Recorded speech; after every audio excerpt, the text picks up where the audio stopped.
Okay 73ရက်နေ့ညနေ4 နာရီခွဲအတွက်ပေါ့နော် break တွေထိတ်တွေကျွန်တော်တစ်ချက်ပြပေးမယ်ဒီ3ခုပေါင်းခြင်း5ဒီ3ခုပေါင်းခြင်း6ဒီ3ခုပေါင်းခြင်း9ဒီ3ခုပေါင်းခြင်းကိုရှေ့ရမယ်ဆိုရင်ဒီမှာ3ညရှိရဆိုတော့ဒီမှာ10 break ကြာလာမယ်နော်နောက်တစ်ခုကဒီမှာဗာလဲရှိလဲဆိုရင်ခွင်10 9 10ဒီမှာဒါကြတော့3ညအပိတ်လေးပေါ့အဲ့ဒီကျွန်တော်တို့ဒီမှာကျတော့ထိတ်တကွင်းရှိရပါလဲဆိုရင်ဒီမှာ9 4 9ခွင်2 4 9လာမယ်ဆိုရင်ဒီမှာ1ထိတ်ရှိမယ်โอเคပြီးတော့ဒီမှာကျတော့5 8ပေါင်း3 5 8ပေါင်း3 1ပေါင်း3 3ည3ပေါင်း3နဲ့3အပိတ်ရှိမယ်အဲ့ရောဒီမှာနှိမ့်တိုက်နေဆိုရင်ကျွန်တော်တို့ဒီမှာ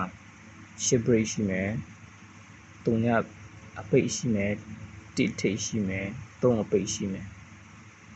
ဒါပြီးရင်ဒီမှာနောက်တစ်ခုကပါလဲဆိုဒီမှာ2 4 6 8 10ဆိုရင်ဒီမှာ9အပိတ်လေးလည်းရှိမယ်နော်9အပိတ်လေးပေါ့โอเค9အပိတ်လေးဆိုရင်ဒီမှာကျွန်တော်5 break ရတဲ့ကွင်တစ်ကွင်ရှိသေးအဲ့တော့ကျွန်တော်မပြတော့ဘူးကျွန်တော်နောက်ထပ်ဒါလေးကိုသွားမယ်ဒါလေးကဘာလဲဆိုရင်ဒီမှာဒါ2ဆိုရင်ဒါ2ထိတ်လေးပေါ့နော်ဒါကြတော့ကျွန်တော်တို့က4 9 4 4 2 1ဆိုရင်ဒီမှာ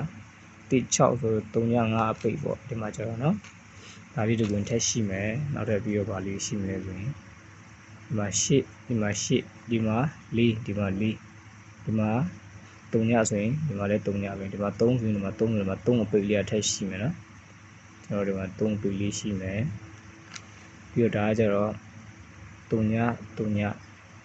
9 9 6 6ဒါကြတော့9ဆိုရင်ဒီမှာ9ဒါတော့10ထိပ်လေးပေါ့အဲကျွန်တော်တို့ဒါဒီညနေကျွန်တော်ရထားတဲ့ကဏ္ဍလေးပေါ့နော်ဒီမှာကျတော့2ထိပ်ရှိမယ်3ထိပ်ရှိမယ်ဒီမှာကျတော့3ညအပိတ်ရှိမယ်3အပိတ်ရှိမယ်ဒီမှာကျတော့10ထိပ်ပေါ့နော်ကိုကလည်းကိုစင်တီယာလေးကိုရွေးထုတ်လိုက်